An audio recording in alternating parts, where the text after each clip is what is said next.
No Evangelho de Mateus,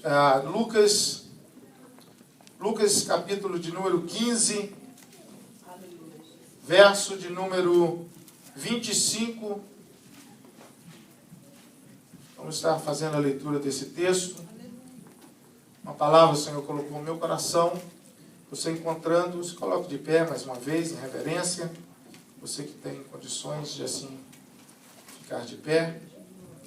E vamos fazer a leitura do texto. Se você não encontrou, a irmã Letícia vai pôr aqui no telão. Evangelho de Lucas, capítulo de número 15, verso de número 25. Diz assim a santa e soberana palavra do Senhor. E o seu filho mais velho estava no campo. E quando veio e chegou perto de casa, ouviu a música e as danças. E chamando um dos servos, perguntou-lhe que era aquilo. E ele lhe disse: veio teu irmão, e teu pai matou o bezerro cevado, porque o recebeu são e salvo. Mas ele se indignou e não queria entrar. E saindo o pai, insistia com ele. Mas, respondendo ele, disse ao pai: eis que te sirvo há tantos anos, sem nunca transgredir o teu mandamento, e nunca me deste um cabrito para alegrar-me com os meus amigos. Vindo, porém, este teu filho, que desperdiçou a tua fazenda com as meretrizes, mataste-lhe o bezerro cevado. E ele lhe disse: filho, tu sempre estás comigo, e todas as minhas coisas são tuas. Mas era justo alegrarmos-nos e regozijarmos-nos, porque este teu irmão estava morto e reviveu, tinha se perdido e foi achado. Aleluias! Tome teu assento, por gentileza. E eu quero ministrar nessa noite, subordinado ao tema: não deixe de participar da minha festa. Olhe para o teu irmão e diga para ele: não deixe de participar da minha festa. Já ouvimos muitas ministrações concernente ao filho pródigo, mas esse texto fala a respeito do filho primogênito, irmão do filho pródigo, do filho mais novo.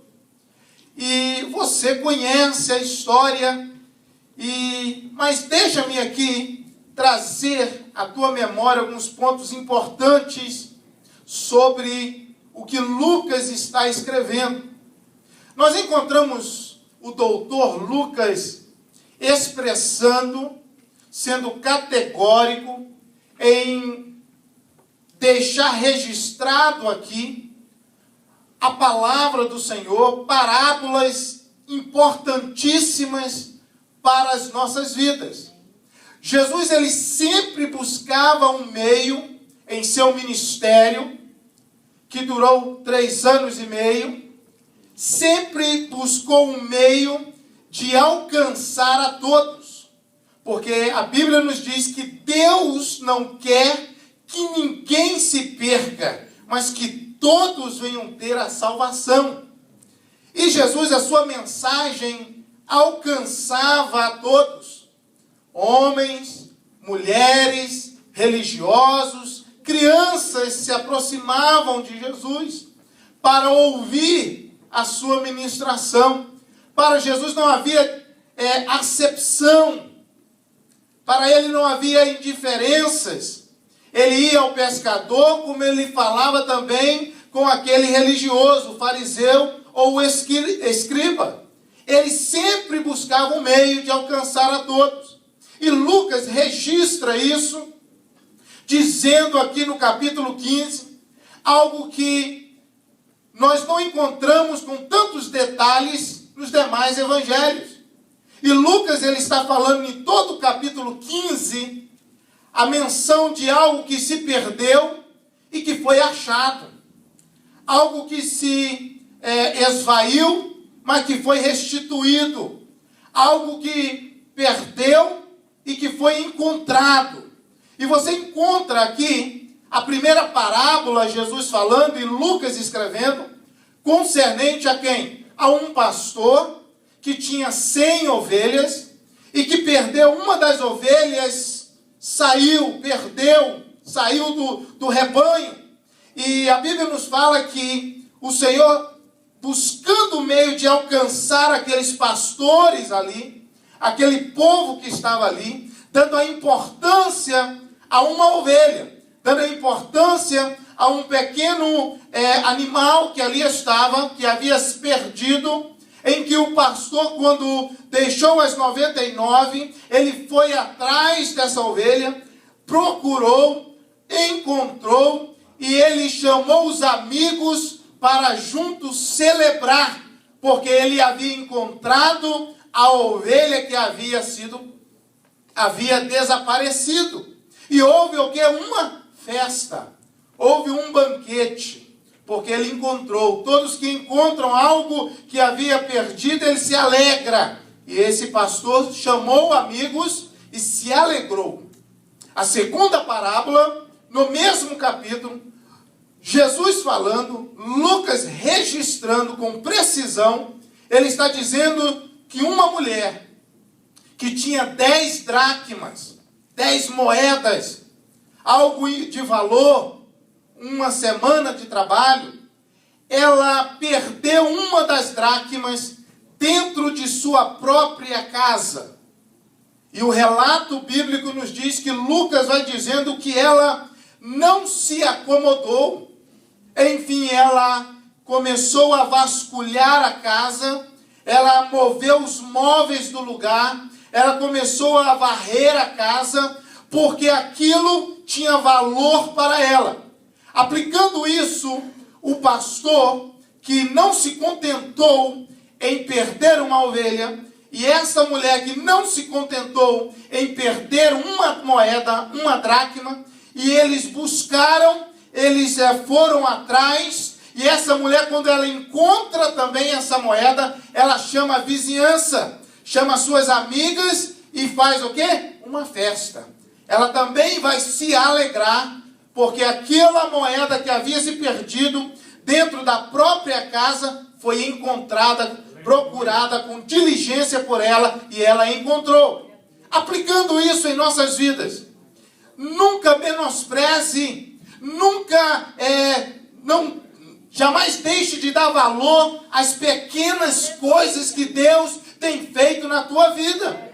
Coisas de valores que no decorrer do tempo, de anos de América, de anos da caminhada cristã, em que nós vamos caminhando, vencendo batalhas, vencendo o urso, vencendo o leão, nós vencemos o gigante, mas às vezes nós nos pegamos abrindo mão de uma ovelha, abrindo mão de valores, abrindo mão de uma dracma, abrindo mão de um relacionamento, abrindo mão de uma amizade, abrindo mão de um tempo que é importante e valioso que Deus nos concedeu. Um momento junto com a família, um momento junto com o filho, um momento de ir no cinema com a família, um momento de ir num restaurante celebrar, valores que no decorrer da caminhada começamos a deixar de lado, a não valorizarmos mais. Andamos tão ocupados, tão busy, que nós não queremos mais. Foi mais uma dracma que perdeu. Foi mais uma pessoa que saiu da minha agenda. Foi mais uma pessoa que eu tirei do meu calendário.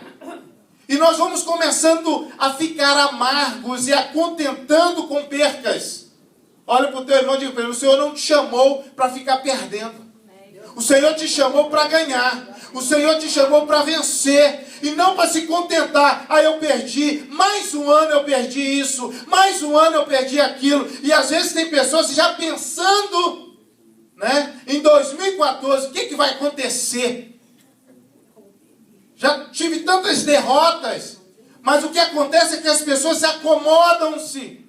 E elas não vão atrás, elas não buscam, elas não querem lutar, elas não querem mais encontrar aquilo. E Deus nos chama nessa noite para nos alertar, chamar a nossa atenção e dizer: aquilo que você perdeu, lute para reconquistar novamente. Deus pode restaurar, trazer de volta, não exatamente aquilo que se perdeu, algo melhor. Aleluia. Não é exatamente que tem que ser aquela pessoa, aquela mesma casa, aquele mesma marca do automóvel, ou alguma coisa parecida. Não, Deus sempre tem algo melhor e excelente para mim. Essa é a restituição de Deus. Porém, nós encontramos agora, irmãos, a parábola em que Lucas também é preciso em escrever, que você não acha em Mateus. Você não encontra em Marcos. E Marcos foi o primeiro evangelho a ser escrito dos 4. Você não encontra em João escrito. Mas Lucas, ele é categórico em dizer essa parábola em que o homem, uma família, um senhor que tinha 2 filhos, e ele tinha uma situação financeira boa, ele tinha dinheiro, ele tinha recurso, ele tinha fazenda, ele tinha servos, em que um dos seus filhos, Jesus está reunido. Eu começo a imaginar Jesus, uma multidão cercando, e ele tentando alcançar, chamar a atenção daquele povo e dizendo: olha, esse jovem, o filho pródigo, o mais novo, ele chegou para um pai, chegou talvez pela manhã e disse: pai, eu quero conversar com o Senhor, eu quero falar com o Senhor. E o pai sentou, quem sabe, e ouvindo o filho lhe pede a parte da sua herança. Algo que não era comum. Imagina o teu filho chegar para você e dizer: eu quero a parte da minha herança. O pai ainda estava vivo. Não era obrigado a dar essa herança para o filho. Mas o filho chegou para ele e disse: pai, eu quero viver a minha vida. Sabe, às vezes nós não valorizamos aquilo que nós temos. Essa era a questão, esta era a visão do filho pródigo, do filho mais novo. Ele tinha pai, ele tinha mãe, ele tinha irmão, ele tinha proteção, ele tinha dinheiro, ele estava debaixo dos cuidados do pai, ele tinha tudo, mas ele não estava satisfeito. Ele queria ter um momento pessoal, uma experiência dele. Ele achava que pegando a parte da herança, ele ia viver uma vida boa, uma vida tranquila, uma vida, quem sabe, sem limites, sem regras. Eu vou viajar, eu vou pegar a minha herança, o meu pai vai me dar e eu vou para o mundo andar. Eu vou ser feliz. Ele não era feliz dentro da casa do pai. Essa era a visão desse filho pródigo. O pai faz o quê? Diz o texto que o pai, então, ele pega a parte da herança e entrega nas mãos desse rapaz, do filho. E o filho sai, o filho vai embora, o filho pega o dinheiro, vai para uma cidade longínqua, vai para um lugar distante, e ele chegando ali, ele faz muitas amizades, porque afinal, ele estava com um cartão de crédito, ele tinha dinheiro, ele estava bem, e ele então faz amigos não verdadeiros, amigos que estavam voltados para aquilo que ele tinha naquele momento. E ele sai, ele vai gastando o dinheiro dele, fazendo aquilo que ele achava que estava certo, que estava bom. E ele foi gastando dinheiro, o tempo se passou, ele perdeu toda a herança, ele perde tudo que o pai havia dado para ele e se encontrava agora em uma situação difícil, sem dinheiro, sem emprego, as roupas velhas, precisando pedir ajuda. E o texto nos relata que ele procurou ajuda com aqueles homens, aqueles amigos, e todos deram as costas para ele. Assim é o que o mundo faz. O mundo, ele vai encantando as pessoas. O mundo vai chamando as pessoas. O mundo vai oferecendo tantas coisas para as pessoas e chamando ela como se fosse um anzol. E quando aquela pessoa abraça o mundo, ele se torna automaticamente longe de Deus, inimigo de Deus, e começa a perecer. É isso que a Bíblia nos fala. Mas esse jovem, ele toma uma posição. Ele que agora está num chiqueiro, ele que está agora vivendo no meio dos porcos, ele que está agora ali quase pensando em comer as bolotas daqueles porcos. Quase ao ponto de dividir a refeição com os animais. Imagine como esse homem chegou. Imagine a situação desse rapaz. Quantas pessoas nós encontramos aí que receberam todo o apoio de um pai, de uma mãe, receberam todo o conforto, que não valorizaram, que não respeitaram, que quiseram viver a própria vida, que não escutaram o pai, que não escutaram a mãe. E é uma das promessas, das mandamentos com promessas, é obedecer pai e mãe. E esse jovem e quantas outras pessoas vivem assim? Não obedecem, saem, estão perdidos hoje. Não dão nem mais notícia aos pais. Os pais não sabem onde estão. Mas Deus é Deus que sabe. Deus é Deus que está contemplando. Deus é Deus que conhece. E a Bíblia nos fala que ele se lembrou da casa do pai. E ele resolveu levantar. Reconheceu o seu erro. Reconheceu que não havia valorizado a casa do pai, desrespeitou o pai, e ele então volta. Ele volta em direção à casa do pai, e eu começo a imaginar comigo, o pai nunca havia se esquecido do filho. Não é assim o pai, não é assim a mãe não dorme enquanto o filho não chega, enquanto a filha não chega, o pai fica preocupado, a mãe fica preocupada, há um vazio, há um sentimento dentro do pai, dentro da mãe, e aquele pai, eu quero imaginar com vocês aqui nessa noite, que todos os dias, o pai, a mãe daquele menino, daquele rapaz, preparava e punha prato, punha os talheres na mesa, esperando aquele filho voltar. Ele não desistiu. Porém, a decisão não cabia ao pai, cabia a ele. A decisão de voltar para a casa do pai é nossa, é do homem. Deus, o pai, está esperando. Como a Bíblia nos fala, o Senhor está preparado, Ele está batendo a porta e dizendo, se abrir a porta, eu vou entrar na tua casa, na tua vida, vou mudar a tua história, nós vamos ceiar junto, nós vamos festejar junto, porque é o que eu mais quero. O Senhor está à porta, esperando o homem regressar para Ele, de um lugar onde ele jamais deveria ter saído. O pai, eu imagino comigo que ele estava ali. Ele preparava, ele imaginava a volta do filho, ele imaginava aquele momento, porque o texto nos diz, você pode ler depois na tua casa, que quando o filho está regressando, de longe, diz as Escrituras, que o pai avistou o filho. Quem está olhando para você é o pai. Quem está contemplando é o pai. O filho não havia ainda visto o pai, mas de longe, eu imagino então comigo, e que o pai estava todos os dias olhando. Todos os dias o pai ia talvez para uma colina, todos os dias o pai estava próximo a uma entrada daquela fazenda, e o pai de longe olhava e dizia, eu estou esperando o meu filho.